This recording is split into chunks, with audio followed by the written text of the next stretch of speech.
লক্ষ্মীপুরে বিভিন্ন প্রাকৃতিক দুর্যোগে ক্ষতিগ্রস্ত পরিবারের মাঝে শুকনো খাবার বিতরণ করা হয়েছে। বুধবার বিকেলে লক্ষ্মীপুর ২ সংসদীয় এলাকার ৯টি ইউনিয়নের ৪৫০ পরিবারের মাঝে এই খাবার বিতরণ করা হয়। এতে চাল ডাল সহ ১৪.৫ কেজি পণ্য রয়েছে।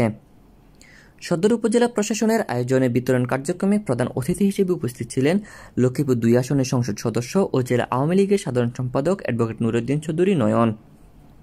সদর উপজেলা নির্বাহী কর্মকর্তা মোহাম্মদ আরিফুর রহমানের সভাপতিত্বে বিশেষ অতিথি হিসেবে উপস্থিত ছিলেন সদর উপজেলা আওয়ামী লীগের সভাপতি হুমায়ুন কবির পাটোয়ারি, সাধারণ সম্পাদক সৈয়দ সাইফুল ইসলাম পলাশ, সদর উপজেলা পরিষদের ভাইস চেয়ারম্যান ইউসুফ পাটোয়ারি, মহিলা ভাইস চেয়ারম্যান ফরিদা ইয়াসমিন লিকা।